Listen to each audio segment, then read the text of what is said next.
Thank you for stopping by to listen to my dad, Larry Witcher, otherwise known as the Professor of Useless Knowledge. I hope you enjoy it.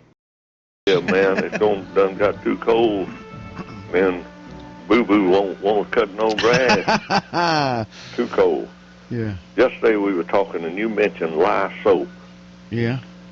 Maybe you mentioned Lye Soap. Well, no, we were talking about making soap, and you said, well, like Lye Soap. Yeah. Well, the lady called, she said, what exactly is Lye Soap? Said, I used to hear my grandmama talking about it. Oh, yeah. But back then, Julio, we made our own soap a long time ago. Mm-hmm. You had three basic ingredients, Julio, for Lye Soap.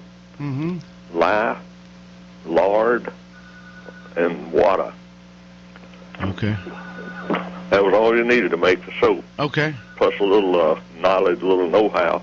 Well, folks are getting back into making soaps now, Julio. Yeah, I didn't know that. Oh, yeah, they're getting to be trying, but they're not. They're using substitutes now instead of hog lard. You can use sunflower oil, canola, regular vegetable oil. I see. But it makes a greasier soap than the lard does. But if you go back in your mind, because for a lot of folks can't, because it didn't live halfway back there, people had a hard time back in Julio, because you had to make your own soap.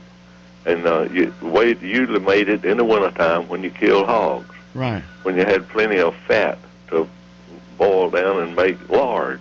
They'd kill a hog, cut off all the fat, put it in the wash pot, cook it down, get the cracklings and out, squeeze all of the lard out of the cracklings, the grease out of it, and they made the lard. Then if they had scrap fat, some fat don't make real good lard, they melt it down, use it for making soap. And you put the lard in a kettle, wash pot, cook it outdoors, take all day long to cook it. Yeah.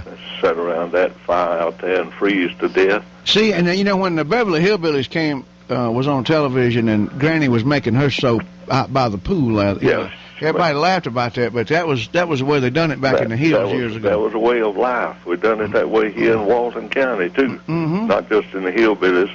And that soap, it was necessary to have the soap because you had to have something to clean your hands with. And they not only use it for cleaning hands, but you washed your dishes, your clothes, your floors, everything was washed with it, even to the baby, Julio. Yeah. That's a lot milder than you might think it is. But one little formula for doing it, if you want to play around with it, be sure that you wear rubber gloves because you ain't going to make your own lye. See, they had to even make their own lye. Take ashes, burned ashes. I was going to say, how you do that? You put it in I'll give you the whole thing one day how they did it, but you take the ashes, put it in a container, let the water drip through it, and then when it dripped out the other end, you had your lye. You had to make your own lye. Now you just go to the store and buy you a box of Red Devil lye. I see. Don't have to do it like we did a long time ago. When you start to mixing it in, there's a certain way you have to do it. You always add the lye to the water, Julio. Yeah. Never add the water to the lye. So you got your water, and you add your lye to it, and you go to stirring it very slowly, and the water's going to start getting hot from a chemical reaction with the lye into the water. After you get that all stirred together, then you pour that solution again into the fat. Never reverse it. You don't pour the fat into that. And if you get chunks in your soap, it's a separation there from the lye to the lard. You can remelt that little bar of soap when you start doing add a little more water.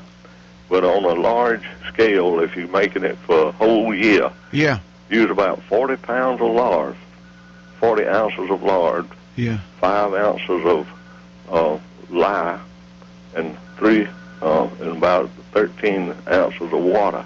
And mix that's a little small batch that you can make up. But if they want to make it, they want to try it, they need to go and find out exactly how to do it, and don't do it in aluminum pans or nothing like that. It'll just eat them up. Oh, gosh. Start out setting up on the stove, boiling it inside the house. It just run down in the stove and set the stove afire. Ah. So you need to. That's why Granny was making it outside in a black pot. We always made it in a black kettle. It takes hours to make it. You boil that stuff all day long. Your temperature has to be about 85 to 90. You don't want it boiling, but it's got to be hot enough. And you boil it long enough till it starts getting hard. Then you put it in a container and let it dry for a period of time, and then cut it up in little blocks, like soap blocks. But and Julio, back then too, a real good wedding gift when you and Sally get married would have been a wash pot. Yeah. Because you got to have it to live with. Yeah. The best wedding gift of all during that period of time was a milk cow. Yeah. And can you imagine seeing your daddy come leading a milk cow in with a ribbon tied around the neck for your wedding gift? Yeah. But we have changed completely. Our world has. You know it has. And if you think about the old ships, when they come over like Columbus Day, they had to have cows and everything on them ships, Julio. Yeah. Chickens, feed. Yeah. Because they had to eat on the way over. Yeah, I didn't think about that. I mean, me and you might not have packed what we needed. We might not, would have. Yeah. Because you got to have a way to eat. You sure couldn't feed the cows fish. No, and you get tired of fish.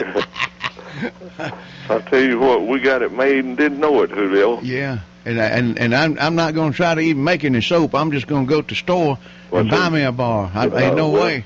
If you didn't like the smell of the old Lye soap, you could add a little bit of perfume in with it when you started cooking it. Yeah. Usually waited till after it got cooked, ready to start, and then you stir it in your perfume where it wouldn't have to boil all the way through it. Okay, then. But we'll see y'all come tomorrow, Julio. Okay, Larry, you take care and have a good day, yeah? We'll do it. Bundle up. You'll need your coat in the morning. You're right. Okay. All right, we'll see you tomorrow. There goes that professor of useless knowledge talking about soap.